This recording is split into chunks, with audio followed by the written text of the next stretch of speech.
Hey all, welcome back to our channel. Christy Lee Austin here to help you with gluten-free living. And today I thought of 3 cooking and baking tips when it comes to cooking and baking gluten-free that could really help you or add more flavor and just make life easier. So I'm going to share those with you today.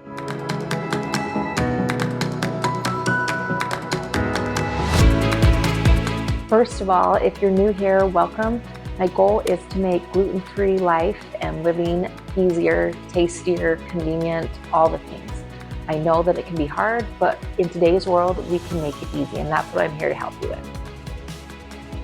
If you would please like, subscribe, and share, I would love to reach more people and help people know that gluten-free living or cooking for someone in your family that's gluten-free, it doesn't have to be hard and stressful, that we can enjoy it too.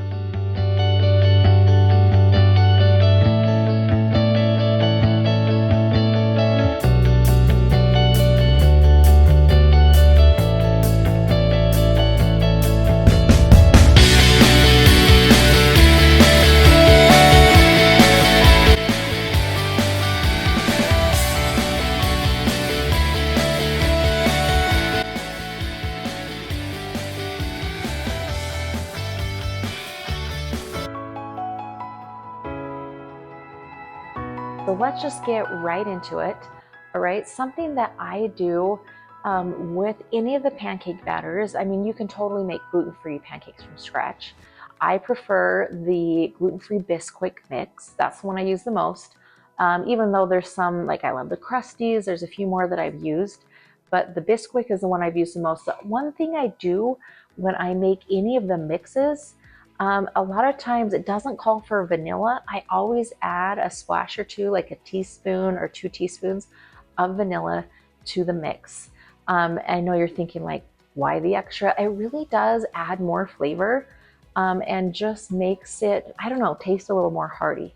So if you're using a gluten-free pancake mix or waffle mix, right? Usually you can do one or the other.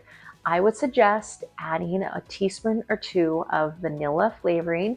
The Mexican vanilla is really good, or the McCormick brand. Those are my favorite. To add a little more flavor to make that waffle or gluten-free pancake, whatever it is you're making, taste that much better. See, right there, gluten-free vanilla, tastier. I don't know, it just adds that much more flavor and I love it. For the next one, so let's talk cookies here for a minute. If you've made gluten-free cookies, you've probably had some trial and error, if that makes sense, meaning some cookies you've made might be chewy or crumbly, different things. I feel like the recipes are getting better so that the texture's there, but one thing I've noticed is after I make cookies and I set them out on the cookie sheet, I've learned to put them into my refrigerator for at least an hour. And I don't know the chemistry behind it, but they turn out better. It's just a matter of fact. So if you're making chocolate chip cookies or peanut butter cookies, whatever it may be, I highly suggest, if they're gluten-free, that you put them in your refrigerator for an hour before you bake them. The chemistry behind it, somehow I feel like they come together better. So that's been my experience, and I had to share. Last and not least, but not least, is cornstarch. So whenever you're making, like, let's say an Asian meal and it calls for like 1/4 cup of cornstarch and 1/4 cup of flour, I just bypass the flour and just use the cornstarch. So I would do like a 1/2 cup of cornstarch. And it can also, cornstarch can be used as a thickening aid if you don't have any gluten-free flour on hand at all. Don't forget that cornstarch acts as that. Thanks for watching. I would love to hear any of your tips.